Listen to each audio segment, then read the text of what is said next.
What's the best way to warm up for an upper body workout? Coach Nick Tumminello shows you right here. Do these exercises in order and you'll take care of every component of a good warm-up: activation, mobility, and potentiation. So what I'm doing here is the NT Loop Mini no money, because, hey, got no money. I think I learned this exercise years ago from Eric Cressy. So from a top view, what I'm doing here is doing that. Now this band is a little bit heavy, so I'll move it up a little further. If I'm using a lighter band like the NT Loop Mini Red, the lighter band, then I would have it at my wrist. But the idea here is you're 90-90, and then you're just pivoting out like so. So, up close, looks like that. Want to keep your chest up, shoulder blades back as you do it. This is the NT Loop Mini 90-90 external shoulder rotation, so I'll show you from a few different angles. So I want you to notice a couple things. First off, my bottom hand, which is my anchor hand, should be directly underneath where my elbow and hand is. So I shouldn't have it this way. The band shouldn't be pulling at an angle. The band should be pulling me straight down, right? So your wrists are stacked. From a side view, your elbow should be parallel to the ground and at a 90-degree angle, and then you're hinging upwards like this. Now, the reason why the band is down here versus up here like you see in a lot of rehab is that if the band is anchored up here, I'm only working that range of motion. I want to strengthen my internal rotators in the full anatomical range of motion they have available, which is all of that.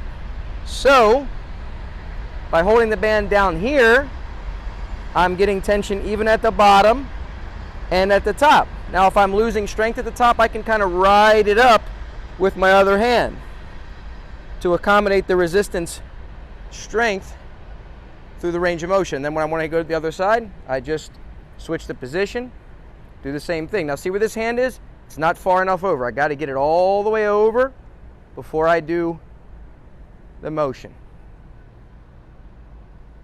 So this is the quadruped thoracic rotation, back pat and back scratch. There's also some shoulder mobility. So the back pat is arm goes over the top. The back scratch is arm goes in the back. So you see how my arm is positioned like this? Back pat, back scratch position. For both of them, you want your knees wider than you think, wider than normal. Here's why. If your knees are under your hips, like most people do these, most trainers that do them, watch what happens to cheat. My hips want to jut out to make me feel like I can get more range of motion. That's using my hips to make me feel like I'm better at it than I am. When you go wider at your hips, no cheating at the hips can happen. So there we go. I don't care how low you go through here. If you want to add this and thread the needle, that's fine. But it gets kind of weird to do this same movement, so I just stick with this.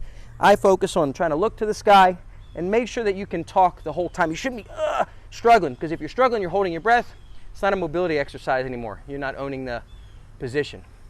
Push down with this other arm when you do it. Why? It's like a bow and arrow. If I push with this, it makes this other shoulder go back. So from the other side. Now when I do the back scratch, this arm goes down, this arm goes behind my back, and I rotate as high as I can to the sky without forcing anything. Let me show you from a different view and a different arm. Make sure your eyes always follow your shoulders. So these are T-roll push-ups. If you can't do the push-up in between the T-roll, you just make it T-roll planks and just leave the push-up out and just do the rolling plank. If you have wrist problems, just do them like this. The key is you don't make the common mistake that everybody makes, which is they flop their hips over, then they bring their arm up. They flop their hips over, then their shoulders come up. That takes zero energy. That's a cheat. You want to move your shoulders and hips together, same time. See that? I'm using together. Most people would have their hips flopped. That is a big difference, and you also, does the job, and you also want to make sure you have a really nice straight plank, no sagging at the top of each rep. This is how you do what I call the arm crossover stretch. Make sure you're breathing normal the whole time and doing it in a controlled fashion. Don't rush it, but you're not holding too long. Remember, this is warm-up. Couple key points on doing this correctly. First off, you don't always have access to put something between your legs like I've seen a lot of other coaches talk about for years, medicine ball pads, something like that. And you need something to elevate your legs to accommodate for less flexibility on the other side. All I've done is take your other hand, bring it onto your legs, knees on top of that. That gives you the elevation, and that way, if you don't have access to the equipment, you can still do this to accommodate a little less flexibility. My knees, or your knees, should be above your hips. The reason why I don't want, a lot of people do this. The reason why I don't want to do that is because if my knees are lower, I can hyperextend at my lower back. So if you're looking at from this view, I can do that and hyperextend at my back to cheat the movement.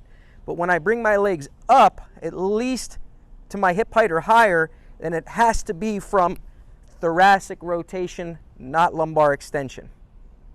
Last thing, look at this other hand. I want to reach above me when I do it. So I'm going like a little John Travolta Saturday Night Fever angle, like this, as opposed to 90 degrees like a lot of other coaches teach it. Here's why. By doing this at this angle versus this, I get a better stretch of my pec and I stop the common cheat. Because a lot of people, when they go here, their shoulder rolls forward because they want to try to get that hand down. Try to get your scapula down, not your hand. And by going up like this, that forces you to keep that shoulder joint really open, get a nice pec stretch, and focus on getting that scapula down.